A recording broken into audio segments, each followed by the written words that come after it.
Hello friends, आप सभी का फिर से स्वागत करते हैं हमारे चैनल पर। तो आप सभी देख रहे हैं मेरी ज़िंदगी हो तुम भाग 36।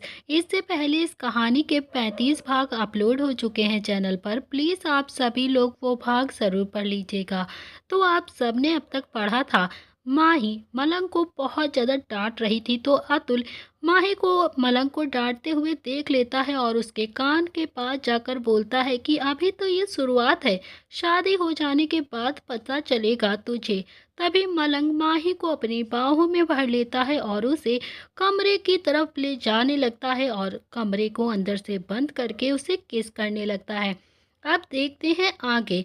मलंग अभी भी उसे ही किस कर रहा था और अभी उन्हें किस करते हुए लगभग कुछ ही मिनट हुए थे कि तभी गेट से एक तेज आवाज आई। हाँ, आप दोनों क्या कर रहे हो? उस तेज आवाज को सुनते ही मलंग और माही एक सेकंड के लिए उसी पोजीशन में रुक गए और लेकिन तभी जैसे ही माही ने वो आवाज सुनी, उसने जोर से मलंग को खुद के पास से धक्का दे दिया। तो मलंग 2 कदम दूर हुआ और वो गुस्से से उसे घूरने लगा, लेकिन माही जल्दी से अपने आप को संभालते हुए गेट के तरफ देखने लगी, जहां इस वक्त प्रिंस और सामिया दोनों ही अपनी बड़ी बड़ी आंखें लिए टुकुर टुकुर बस उन्हें ही देख रहे थे। माही के चेहरे पर बड़ी सी स्माइल आ गई उन दोनों को एक साथ इस तरह से देखकर, और वो लगभग दौड़ते हुए उनके तरफ गई और अपने दोनों हाथों को फैलाकर बोली, मेरे दोनों बच्चे जल्दी से मेरे पास आ जाओ, कितना ज्यादा मिस किया है मैंने तुम दोनों को। ये सुनकर तभी सामिया ने प्रिंस से कहा, ये तो वही है ना जो हमें मॉल में मिली थी? क्या यही हमारी मासी है जिनके बारे में तुम बता रहे थे कि बहुत अच्छी हैं वो? इसके जवाब में प्रिंस ने तुरंत ही खुशी के साथ कहा, हाँ यही हमारी मौसी हैं। अब जल्दी से चलो, हम उनके गले लगते हैं और उन्हें कसकर हक करते हैं। ये सुनकर सामिया के भी चेहरे पर क्यूट सी स्माइल आ गई और वो दोनों ही अपने नन्हे नन्हे कदमों के साथ दौड़ते हुए माही के पास आए और वो दोनों ही एक साथ माही को कसकर हक कर लेते हैं। तभी माही ने भी उन दोनों को एक साथ अपनी बाहों में भर लिया और फिर जल्दी जल्दी से उनके दोनों के चेहरों पर किस करते हुए बोली, मैं बता नहीं सकती हूँ आप दोनों को कि मैं अपने दोनों बच्चों से मिलकर कितना ज़्यादा खुश हूँ। मुझे तो यकीन ही नहीं हो रहा है कि मैं तो 2 बच्चों की मासी भी थी। तभी सामिया को कुछ याद आया और फिर वो धीरे से बोली कि चलो प्रिंस, हम अपने कमरे में चलते हैं। मेरे पास जो टेडीज रखे हैं मैं आपको वो सारे टेडीज दिखाती हूँ। और वैसे भी यहाँ पर मासी और चाचू कुछ कर रहे थे, वो दोनों ही वहाँ से चले जाते हैं। इधर माही पीछे मुड़ी तो अचानक से उसने अपने सीने पर हाथ रख लिया और डरते हुए बोली, अश मलंग, तुमने तो मुझे डरा ही दिया। तुम इतने करीब क्यों खड़े हो मेरे? ये कहकर वो मलंग से दूर होने लगी। तो मलंग ने गुस्से के साथ कहा, कुछ देर पहले तुमने मुझे इतनी तेज धक्का क्यों दिया था? ये सुनते ही माही ने अब अपने दांत दिखाते हुए कहा, एक्चुअली मलंग, मैंने तुम्हें जानबूझकर धक्का नहीं दिया था, वो तो गलती से हो गया था। तुमने देखा नहीं कि कैसे बच्चों ने हमें किस करते हुए शायद देख लिया था? वो अभी बेवजह के ही सवाल पूछते, ये सही नहीं रहता ना मलंग? इसके जवाब में मलंग ने उसके कलाई को पकड़कर कहा, ओके, हम यहाँ किस नहीं करेंगे, लेकिन हम तुम्हारे कमरे में ज़रूर किस करेंगे। अब चलो मेरे साथ। ये कहकर वो उसे खींचते हुए कमरे की तरफ लेकर चला गया। तो वहीं माही ये सब कुछ देखकर बस मना करती रह गई। इधर दूसरी तरफ इस वक्त मिष्टी, जो किचन में काफ़ी सीरियसनेस के साथ काम कर रही थी, लेकिन काम करते वक्त उसके दिमाग में सिर्फ और सिर्फ वही खून खराबा और किडनैपर वाली बातें ही चल रही थी। तभी उसने अपने मन में खुद से कहा, आखिर ये सब कुछ क्या हो रहा है मेरे साथ? मैं जब से दुबई आई हूँ तब से कोई ना कोई मुसीबत ही आ रही है। हे भगवान, प्लीज़ मेरे बेटे के ऑपरेशन तक सब कुछ ठीक रखिएगा। मैं नहीं चाहती कि मेरे ऊपर और मेरे बच्चों के ऊपर कोई भी प्रॉब्लम आए। लेकिन मुझे अभी तक ये बात नहीं समझ में आ रही है कि आखिर ये किडनैपिंग किसने करवाई होगी। कौन है मेरा दुश्मन जो मेरी जान लेना चाहता है? मैंने तो कभी आज तक किसी का बुरा तक नहीं किया है और वो किडनैप नेबर किस लड़की की बात कर रहा था? मैंने किसी लड़की की ज़िंदगी बर्बाद की है क्या?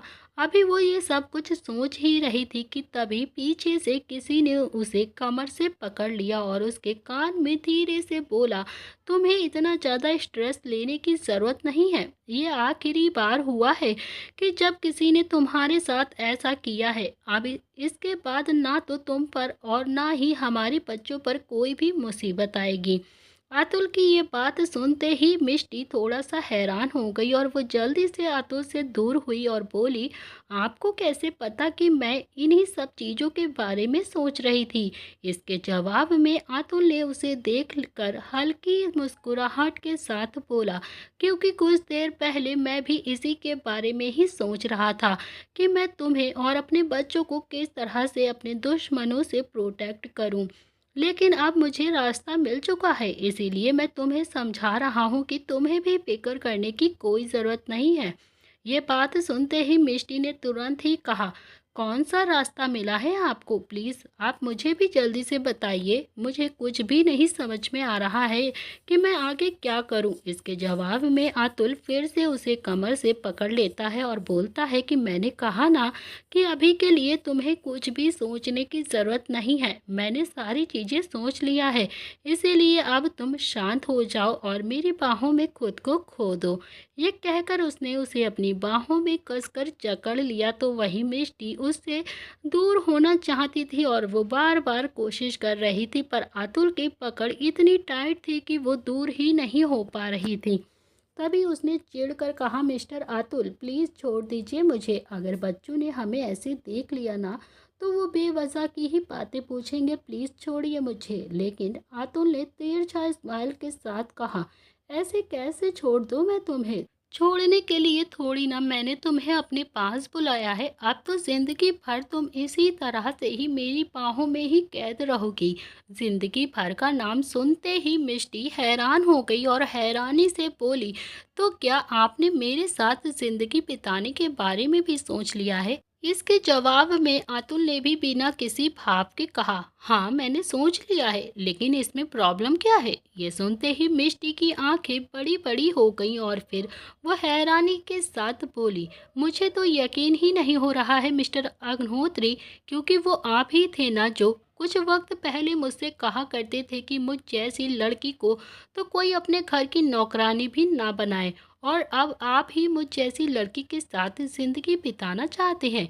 ये कैसे हो सकता है? उसकी ये बात सुनते ही अतुल के एक्सप्रेशंस बदल गए और उसने गुस्से के साथ उसके कमर को पकड़ा और बोला, तुम क्यों मुझे पुरानी बात हर बार याद दिलाती रहती हो? क्यों तुम मुझे पुराना अतीत याद दिलाती हो? मैंने कहा ना, मैं वो सब कुछ भूल चुका हूँ और अब बेहतर होगा कि तुम भी वो सब कुछ भूल जाओ। ये सुनते ही मिष्टी हैरान हो गई और वो देख सकती थी कि 5 साल पहले के अतुल में और अब के अतुल में कितना ज़्यादा चेंज हो गया था। लेकिन उसे अभी भी यकीन नहीं हो रहा था कि अतुल इतना ज़्यादा कैसे बदल सकता था, क्योंकि उसके दिमाग में अभी भी अतुल के धोखे वाली बात ही थी, जिसे याद करते ही उसने अतुल को खुद से दूर धक्का दिया और गुस्से के साथ बोली, इससे पहले सना के साथ भी आपने इसी तरह से किया था ना? उसके मुंह से सना का नाम सुनते ही अतुल के चेहरे, जो अभी रोमांटिक थे, एकदम से बदल गए और पूरे डार्क हो गए उसके एक्सप्रेशन और वो सख्त निगाहों से उसे देखने लगा। मिष्टी ने जैसे ही सना का जिक्र किया, अतुल के एक्सप्रेशन पूरी तरह से गायब हो गए और उसने दूसरे ही पल गुस्से के साथ कहा, ये क्या बकवास कर रही हो तुम? इसके जवाब में मिष्टी ने कहा कि मैं बकवास नहीं कर रही हूँ, सच सच बताइए, इससे पहले आपने कितनी बार अपने सना के साथ इसी तरह से गले लगाया है उसे? अतुल आगे बढ़ा और गुस्से से बोला, स्टॉप इट। अब अगर तुमने मुझ पर ऐसे इल्ज़ाम लगाया ना तो मुझसे बुरा कोई नहीं होगा। क्या मैंने तुमसे बार बार नहीं कहा है कि मेरा सना से कोई भी लेना देना नहीं है? तो फिर क्यों तुम हर बार एक ही बात की जिद करती रहती हो? ये सुनकर मिष्टी ने दांत पीस कर कहा, अगर ऐसी बात है ना तो फिर वो फोटोज वीडियोस जो शादी वाले दिन मेरे पास आई थी वो सब क्या था? क्या सच्चाई थी उसकी?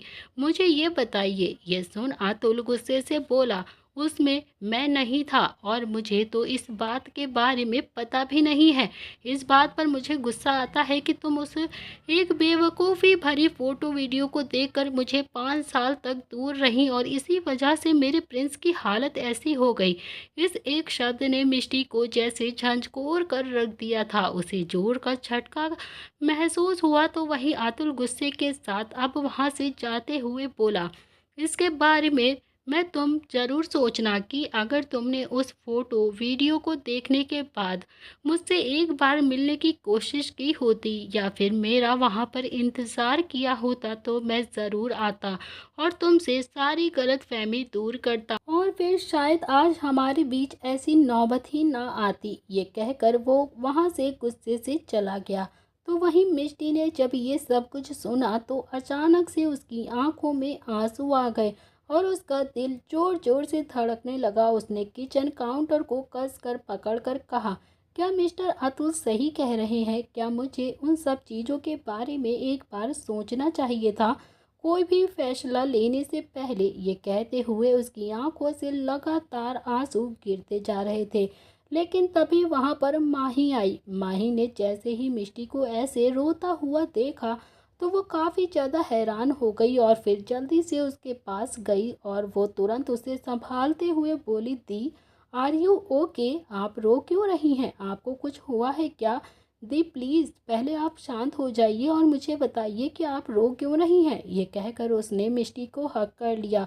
तो वहीं मिष्टी माही के सीने से लगते हुए रोते हुए बोली, माही मुझे लगता है कि आज मेरे प्रिंस की जो भी हालत है उसकी जिम्मेदार मैं हूँ।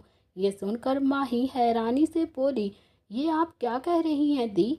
आप ऐसा क्यों सोच रही हैं कि इसके पीछे आपका हाथ है? इसके जवाब में मिष्टी माही से अलग हुई और रोते हुए बोली, हाँ माही, मुझे ऐसा लगता है कि मैंने ही अपने बेटे की इस बीमारी की जिम्मेदार हूँ और ऐसी हालत है।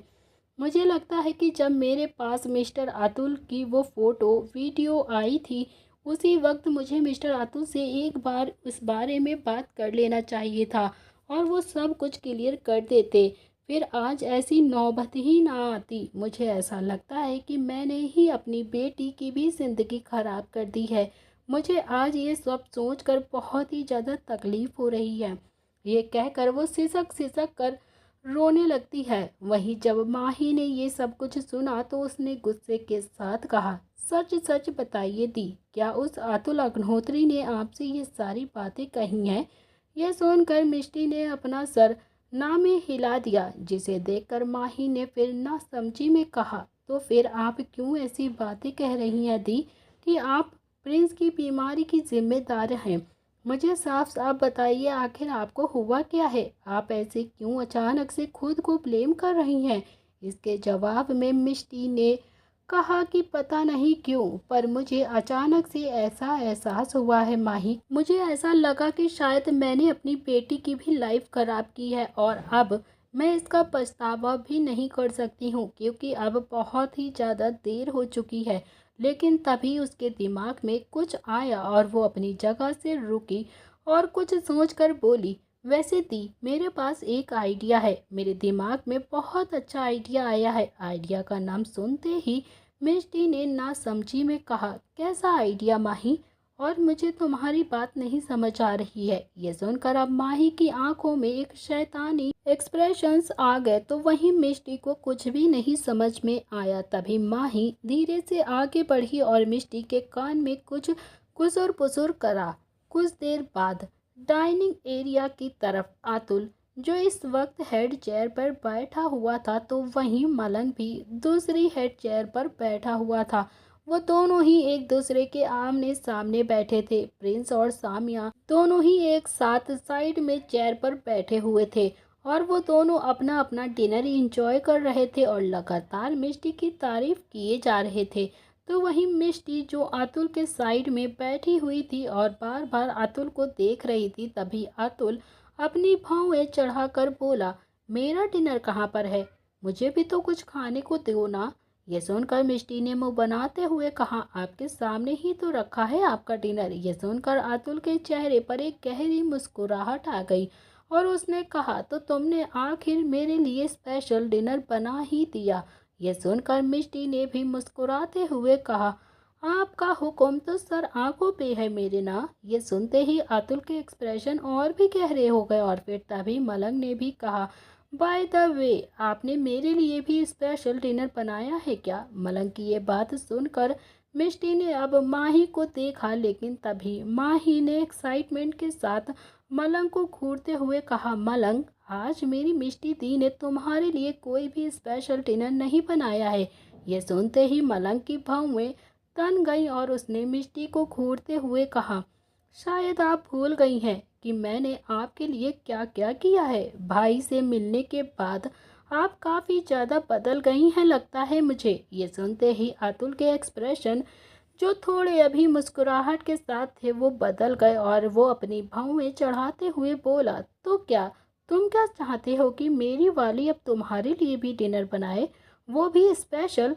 खुद के लिए मेरी वाली शब्द सुनकर मिष्टी का चेहरा लाल हो गया और उसे समझ नहीं आया कि वो अब इस तरह से क्या बोले, इस सिचुएशन में कैसे रिएक्ट करे। तभी मलंग ने अतुल को घूर कर कहा, ये आपकी बाली कब से हो गई? आपके बनने से पहले ये मेरी भी कुछ थी। मैंने इन्हें अपना दोस्त माना था।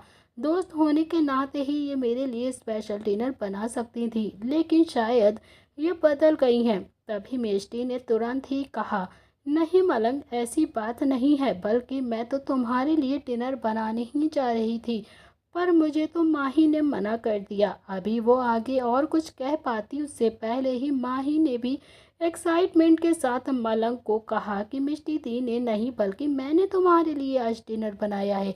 क्या तुम मेरे हाथों का डिनर नहीं करोगे? उसकी ये बात सुनकर मलंग ने अपनी भौएं चढ़ाते हुए कहा, तुम्हारा बनाया गया खाना क्या खाने लायक होता भी है? खुद के खाने की ऐसी इंसल्ट देखकर माही बुरी तरह से चिढ़ गई और फिर मिष्टी धीरे से हंसने लगी और अतुल बोला, मुझे लगता है कि तुम्हें अपनी वाली को डिनर बनाना सिखाना चाहिए। लुक मेरी वाली को कितना अच्छा स्पेशल डिनर आता है बनाना। उसके हाथों में तो जादू है जादू। उसके हाथों से तो मैं जहर भी पसंद करता हूँ, क्योंकि वो जहर को भी बहुत अच्छे से सर्व करती है।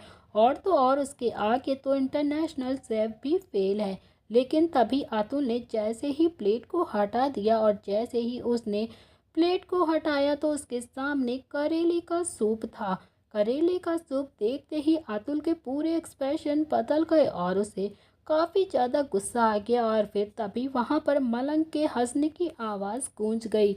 लेकिन मलंग हंसते हुए अतुल को देखने लगा और बोला, आई थिंक आप कुछ देर पहले कुछ ज़्यादा ही तारीफ कर रहे थे अपनी वाली की, और अब आपकी वाली ने आपको करेले का सूप ही सर्व कर दिया है। काफ़ी स्पेशल डिनर बनाया है आपके लिए उन्होंने।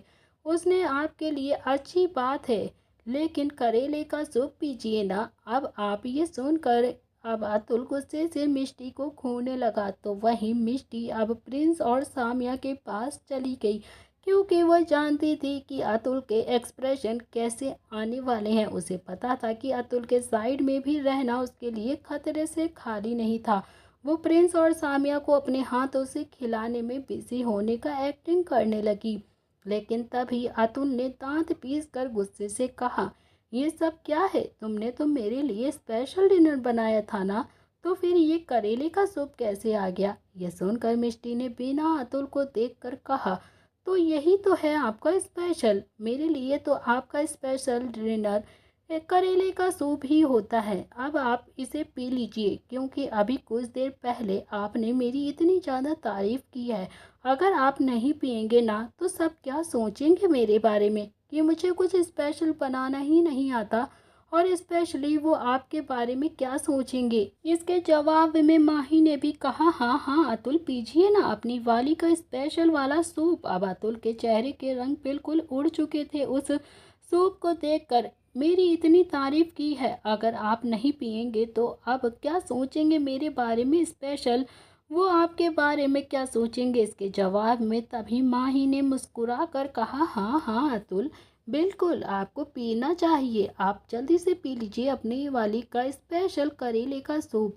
अब अतुल के चेहरे के रंग उड़ चुके थे उस करेले के सूप को देखकर। उस करेले के सूप को देखकर अतुल ने गहरी सांस लेकर कहा, आई थिंक मैंने ऑफिस में आज कुछ ज़्यादा ही एक्स्ट्रा डिनर कर लिया था, तो मुझे भूख नहीं लग रही है, इसीलिए शायद अभी कुछ ज़्यादा ही मेरा पेट भरा है। ये सुनकर मलंग अपनी भौं में चढ़ाकर बोला, भाई अभी तक तो आप अपनी वाली की बहुत ही ज़्यादा तारीफ कर रहे थे, और अब जब करेले का सूप देखा तो उसे देखते ही आपने अपनी बात बदल दिया। It's not fair. ये कहकर वो मिष्टी को देखकर बोला, शायद आपको अभी भी एक बार सोच लेना चाहिए। भाई आपकी झूठी तारीफ ही कर रहे थे। ये देखते ही अतुल ने तुरंत ही कहा, मलंग तुम मेरी वाली को भड़काने की कोशिश कर रहे हो क्या? वैसे भी वो मुझसे काफ़ी ज़्यादा नाराज़ है, तुम्हारे इस तरह से भड़काने से वो और भी ज़्यादा नाराज़ हो जाएगी। यह सुनकर मलंग का तिरछा मुस्कुराहट वाला चेहरा उसकी तरफ आया और वो बोला, मैं भड़काने की कोशिश नहीं कर रहा हूँ भाई, मैं तो उन्हें आपकी सच्चाई दिखाने की कोशिश कर रहा हूँ।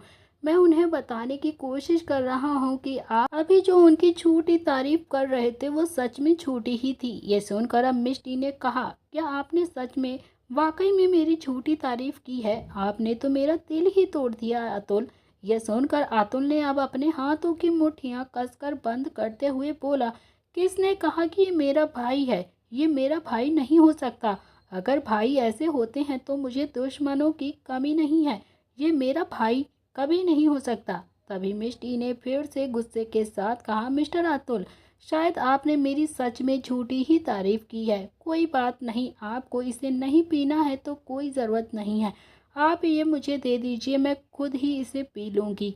ये कहकर वो जैसे ही अतुल की तरफ से उस करेले का सूप का गिलास उठाने के लिए आगे बढ़ी तो उसी वक्त अतुल ने उसके हाथ को पकड़ लिया और उसे घूरते हुए बोला, क्या मैंने एक बार भी कहा है तुमसे कि मुझे ये नहीं पीना है? ये सुनकर मिष्टी ने थोड़ा सा चिढ़कर कहा, लेकिन आप तो ऐसे ही रिएक्ट कर रहे हैं ना कि जैसे कि आपका मन ही नहीं है और मैंने आपको जहर ही दे दिया हो। लेकिन कुछ देर पहले आपने ये भी कहा था कि मैं जहर भी अगर ऐसे सर्व करती हूँ तो आप वो भी पी लेंगे, पर आप तो यहाँ करेले का सूप भी नहीं पी पा रहे हैं, तो फिर मैं क्या सोचूं आपके बारे में? ये सुनकर अतुल ने गहरी सांस लेकर कहा कि ओके, आई एम सॉरी, मैं इसे पी लूँगा और ज़रूर पीऊँगा। ये कहकर उसने अब सूप को किसी तरह से उठाया और इस वक्त मिष्टी मुस्कुराते हुए अतुल को ही देख रही थी। अतुल ने फिर से उसको देखा जैसे ही वो खुद को किसी जंग में ले जाने की तैयारी कर रहा हो। तभी माही ने कहा, क्या हुआ अतुल, तुम पी क्यों नहीं रहे हो? पियो ना जल्दी से, मेरी दी फीडबैक का इंतज़ार कर रही हैं। ये सुनकर अतुल उसे घूरने लगा और बोला, क्या तुम मुझे थोड़ा सा वक्त दोगी? ये सुनकर माही ने अपने कंधे उचकाते हुए कहा, तुम्हारे पास तो वक्त ही वक्त है अतुल, लेकिन मेरी दी के पास वक्त नहीं है ना, इसीलिए प्लीज़ थोड़ा सा जल्दी करो। तभी आखिरी में अतुल ने उस करेले के सूप को पिया, लेकिन पीते ही उसके चेहरे के एक्सप्रेशन पूरी तरह से बदल गए, जिसे देखकर मलंग के चेहरे पर एक तिरछी मुस्कुराहट आ गई। तो वहीं माही ने अपने पेट को पकड़ लिया, जोर जोर से हंसने लगी। इधर सामिया और प्रिंस भी अपने डैडी को करेले का सूप पीता देख जोर जोर से हंसने लगे। तो वहीं मिष्टी से भी कंट्रोल नहीं हुआ और उसने अपने मुंह पर हाथ रख लिया और वो भी धीरे धीरे से हंसने लगी। वहाँ का माहौल बिल्कुल अलग हो चुका था। सभी अतुल को करेले का सूप पीकर देखकर हंस रहे थे, तो वहीं अतुल बस खून के घूंट ही पीते हुए खुद को शांत कर लेता है और फिर सूप को एक बार में ही पी लेता है और जल्दी से पानी का गिलास अपने हाथ में लेता है। लेकिन वो अभी पानी पी पाता उससे पहले ही मिष्टी ने जल्दी से अतुल के हाथ से पानी का गिलास ले लिया और नाराज़गी से बोली, ये सूप आपको तभी फ़ायदा करेगा जब आप इसके बाद ही पानी पिएंगे। मलंग जो अतुल को देखकर ही मुस्कुरा रहा था, उसने जैसे ही ये बात सुनी तो उसके एक्सप्रेशन और भी ज़्यादा बदल गए और वो अब माही को घूरते हुए बोला, व्हाट डू यू मीन? तुम्हारे कहने का मतलब क्या है? इसके जवाब में माही ने भी उसके सामने रखे गिलास पे से प्लेट का हटाया और उसके सामने रखे करेले के जूस को देखकर कहा, स्पेशली मैंने भी तुम्हारे लिए एनर्जी ड्रिंक बनाया है जिसे करेले का जूस कहते हैं और इसमें तुम्हें मेरे लिए पीना ही पड़ेगा।